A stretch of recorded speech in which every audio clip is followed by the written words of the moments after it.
Already একটা এই review করবার আগে, রিভিউটা আলোচনা করার সুযোগ আসেনি এখনো, যেহেতু গরমের ছুটি পড়ে গেছে। গরমের ছুটি পড়ার পরে এটা আলোচনা হবে। কিন্তু আমরা যদি ততদিন অপেক্ষা করি, তাহলে আগের যে অর্ডারটা দিয়ে গেছেন প্রধান বিচারপতি, সেই অর্ডারটা কোনো কারণে যদি আমরা ক্যারি না করি, মানে বহন না করি, তাহলে যদি কখনো বলে দেয় যে তোমাদের তো অর্ডার দিয়েছিলাম, তোমরা সেটা মানোনি, সুতরাং সবটাই বাতিল, এটা আমরা চাই না। যে সুপ্রিম কোর্টের নির্দেশ অনুযায়ী আমরা আমাদের সবটাই রেডি করে রাখব। যদি রিভিউয়ে বলে আপনাদের পরীক্ষা দিতে হবে না, আপনাদেরটা অ্যাকসেপ্টেড করা হলো, লিস্ট বাতিল করা হলো না, তাহলে আমরা নিশ্চয়ই সুপ্রিম কোর্টের কথা শুনব, তখন এটা আসবে না। কিন্তু আমরা একটা হাতে টাইম নিয়ে করেছি এই কারণে যে যাতে রিভিউ পিটিশনও চলবে, আর আমাদের প্রসেসটাও 31শে মের মধ্যে করতে বলেছে, নোটিফিকেশন করতে বলা হয়েছে। কিন্তু সুপ্রিম কোর্ট খুলবে সম্ভবত জুন মাসের 2nd বা 3rd উইকে, আমি এক্স্যাক্টলি ডেটটা জানি না। কিন্তু আমাদের টাইমটা বেঁধে দেওয়া হয়েছে, যেটা আগের জাজমেন্ট রিভিউ করবার আগে, সেটা কিন্তু 30th, এটা হচ্ছে 31st May 2025 is to be filed. ওনারা পরিষ্কার বলেছেন, since the panel has been cancelled and the affidavit of compliance of issue of advertisement by 31st May 2025 is to be filed, we may do the following timeline for that. আমি প্রথমেই teacher যারা আছেন তাদের কথাটা আগে বলবো। দুটো part আছে, একটা গ্রুপ সি গ্রুপ ডি, আর একটা হচ্ছে টিচারদের পার্ট।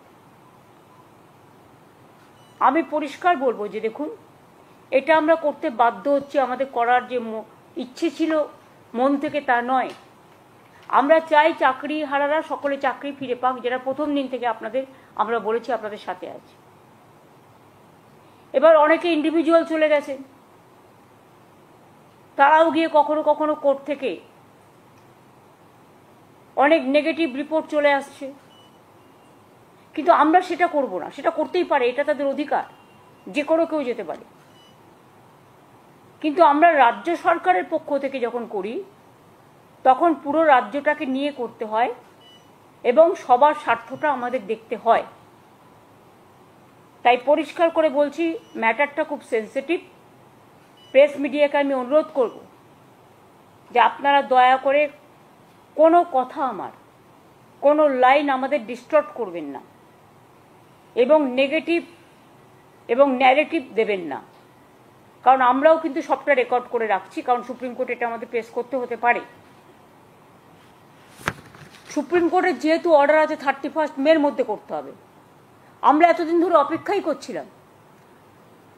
অর্ডার তো বেরিয়েছে অনেক দিন আগে, প্রায় অ্যাবাউট 2 months হবে। 3rd এপ্রিল 17th এপ্রিল, তাহলে প্রায় অনেক দিন হয়ে গেছে। কিন্তু আমরা কোনো অ্যাকশন নিচ্ছিলাম না, আমরা ওয়েট করছিলাম যে এর মধ্যে হয়তো রিভিউ যেটা আমরা করেছি রাজ্য সরকারের থেকে, সেটা হয়তো আলোচিত হবে এবং তার পরিপ্রেক্ষিতে যে আদেশ কোর্ট দেবেন তাতে হয়তো চাকরি প্রার্থীদের পক্ষেও হতে পারে। ফলে আমরা অপেক্ষা করছিলাম, কারণ আমরা বলেছি যে চাকরি প্রার্থীদের চাকরি আমরা খেতে চাই না। কিন্তু যেহেতু এখনো রিভিউটা হয়নি, কারণ রিভিউ পিটিশন পেন্ডিং আছে এবং কোর্টে গরমের ছুটি পড়ে গেছে, অথচ আমাদের হাত বেঁধে দেওয়া হয়েছে 31শে মের মধ্যে করতে হবে, নোটিফিকেশন করতে হবে। তাই বাধ্য হয়ে আমি জানাচ্ছি, দুটো প্রসেসই আমাদের চালু থাকবে। একটা হচ্ছে সুপ্রিম কোর্টের অর্ডার অনুযায়ী আমরা 31শে মের মধ্যেই সুপ্রিম কোর্ট যে অর্ডারটা দিয়েছে সেটা নোটিফিকেশন করব, আর দ্বিতীয়ত যদি রিভিউ যেটা আমরা করেছি, রিভিউতে যদি আমরা ভালো রেজাল্ট পাই তাহলে আমরা সেইটাকে গ্রহণ করব। দুটো অপশানই আমরা ওপেন রেখেছি। কিন্তু পরে যাতে বলতে না পারে সুপ্রিম কোর্ট যে 31শে মের মধ্যে তোমাদের নোটিফিকেশন করতে বলা হয়েছিল, তোমরা কেন করনি, সেই জন্যই আইন মেনে আমাদের এই কাজটা করতে হচ্ছে। কিন্তু অপশান আমাদের ওপেন থাকছে ফর রিভিউ। আমরা যেহেতু 31শে মের কথা বলা হয়েছে, তাই আইনজ্ঞদের সাথে কথা বলে সবার সাথে আলোচনা করে issue of advertisement and file affidavit, যেহেতু 31শে মে লাস্ট ডেট করেছে আমাদের, 30শে মে কিন্তু এটা আমাদের করতে হবে। অ্যাডভার্টাইজমেন্টটা আমাদের করতে হবে 30শে মে, কারণ যেহেতু 31শে মে মধ্যে করতে বলেছে। তাহলে আমরা অ্যাডভার্টাইজমেন্ট করব। আমি কিন্তু আবার বলছি অপশান কিন্তু ওপেন আছে রিভিউয়ের জন্য। রিভিউয়ে যেটা বলবে আমরা সেটাই মানব। এখন যেহেতু হাতে কোনো উপায় নেই বলে আমরা এটা করছি, যেহেতু সময় টাইম ইজ রানিং আউট। তাহলে issue of advertisement and file affidavit 30শে মের মধ্যে আমাদের করতে হচ্ছে, যতক্ষণ রিভিউ না হচ্ছে। কমেন্সমেন্ট অফ অনলাইন অ্যাপ্লিকেশন, এটা টাইম দেওয়া হয়েছে 16ই জুন পর্যন্ত। যারা অনলাইনে অ্যাপ্লিকেশন করতে পারবেন 16ই জুন পর্যন্ত। Last date of online application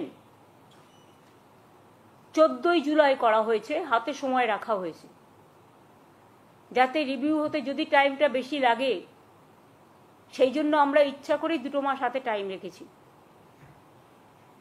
publication of panel আমরা 15ই নভেম্বর করেছি, কারণ আমাদের ডিসেম্বরের মধ্যে করতে বলেছে। আর কাউন্সেলিং যেটা কমেন্সমেন্ট হবে সেটা 20শে নভেম্বর। আমরা চাইছি নভেম্বরের মধ্যেই, যদি রিভিউতে কিছু বিচার না হয় তাহলে আমরা নভেম্বরের মধ্যেই কাউন্সেলিং করে টোটালটা করে দেব। এখানে যা হয় সিস্টেম অনুযায়ী, যেহেতু কোর্ট বলে দিয়েছে, আমরা কিন্তু বলছি না, এটা কোর্টের order. Written test, scrutiny, challenge, result publication, interview etcetera shall be completed in the meantime. সব প্রসেসই আমরা করে নেব যদি রিভিউতে কিছু আমরা বিচার না পাই।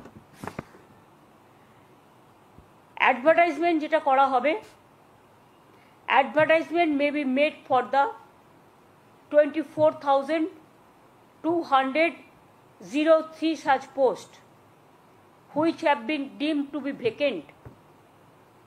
24,203 যেটা হাইকোর্টের অর্ডার অনুযায়ী ডিম টু বি ভ্যাকেন্ট হয়ে আছে।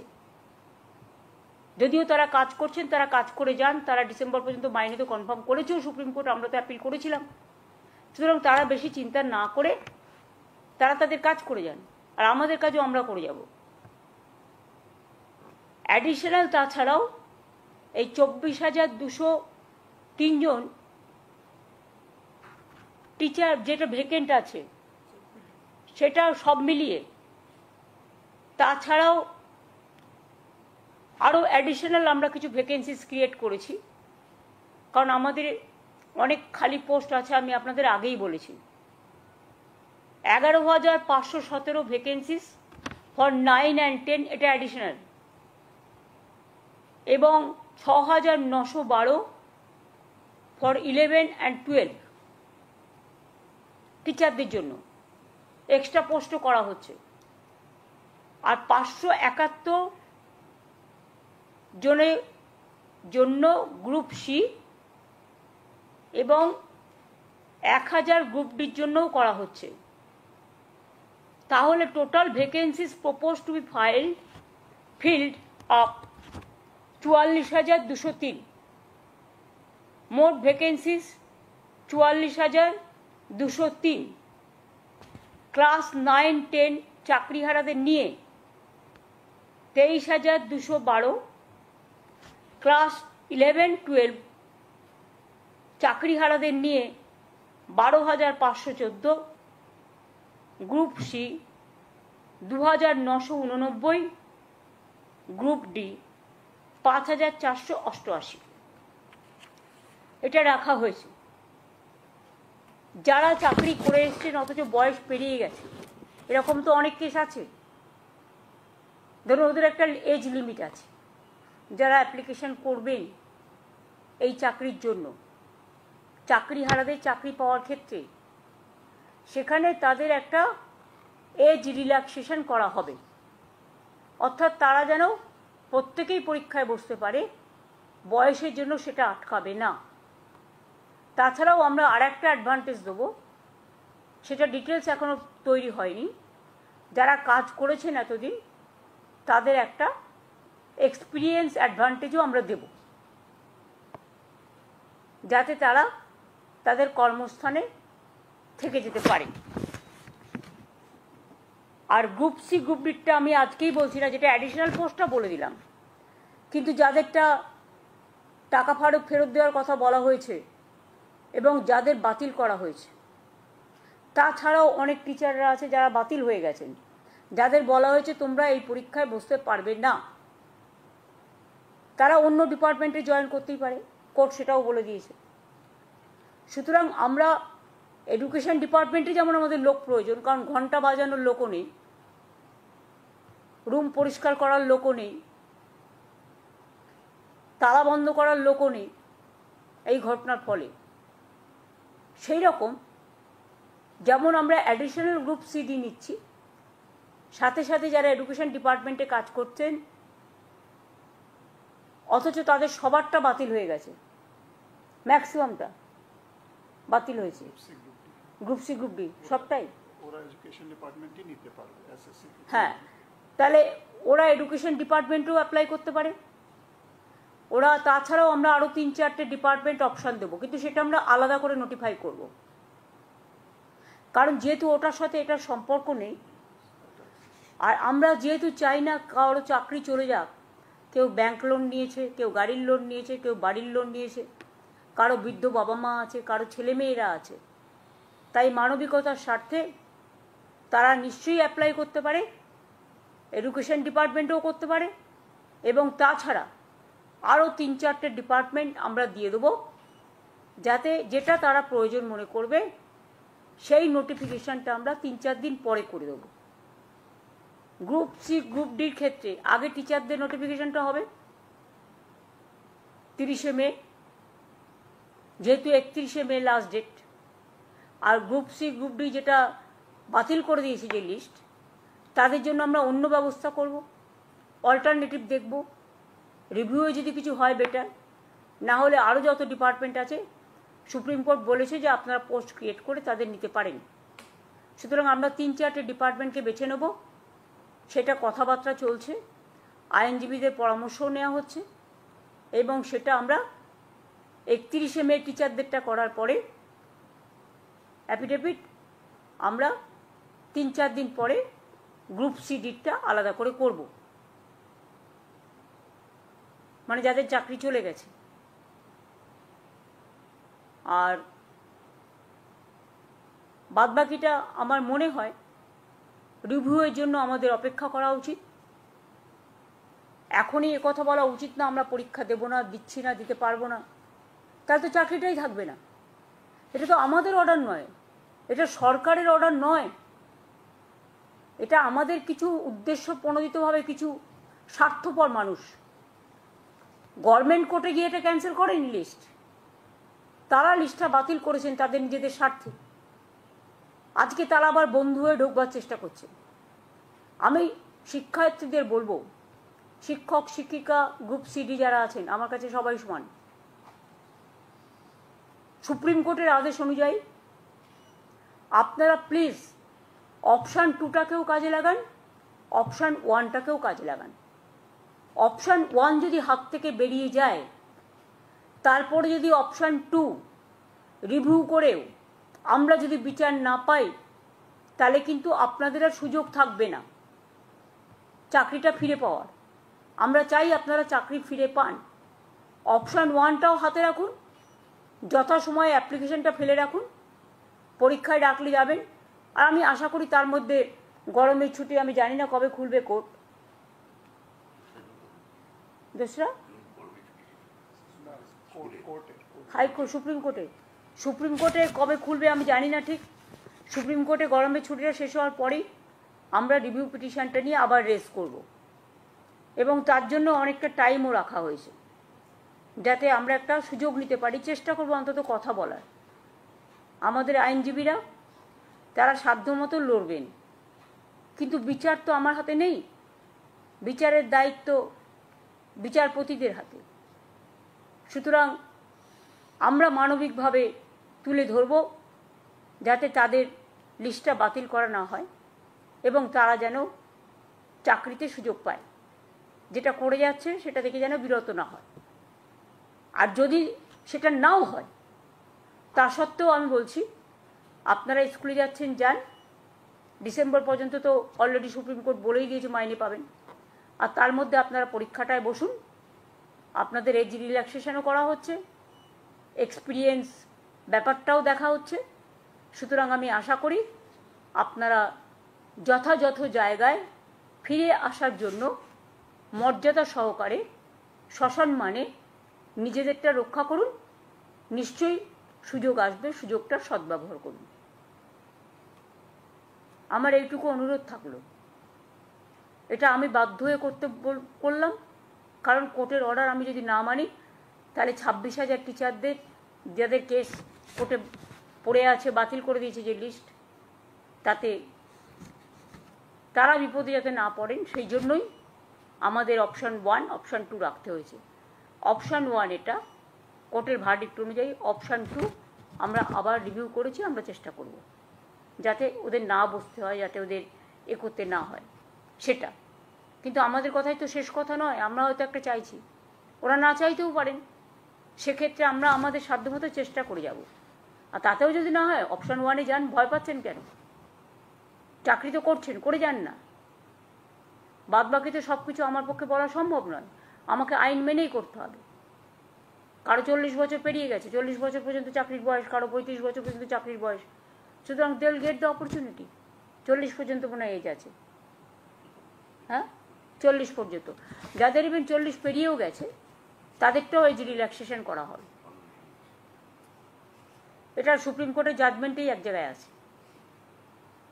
প্লাস এতদিন কাজ করেছেন, জীবনের যে অভিজ্ঞতা, সেটাও আপনার একটা প্লাস পয়েন্ট থাকবে। এইটুকু আমার বলার ছিল। আমি আপনাদের আবেদন করব যে এইটা নিয়ে প্লিজ দয়া করে কেউ টিআরপি রেট বাড়াবার জন্য আমার মুখের কথা ডিস্টর্ব করবেন না।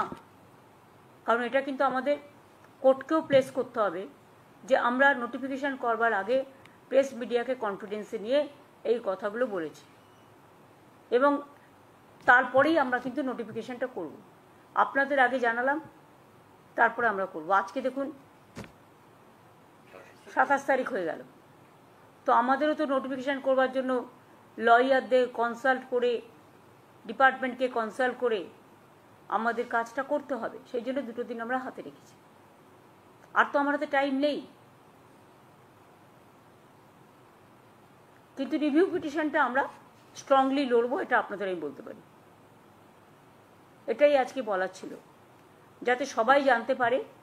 সেই জন্যই আমি ফেস টাইমে আগে থেকে বলে দিয়েছিলাম যে আপনারা লক্ষ্য রাখুন, যাতে কারো কথা শুনে কাকে কান নিয়ে পালিয়েছে বলে আমরা না দৌড়াই।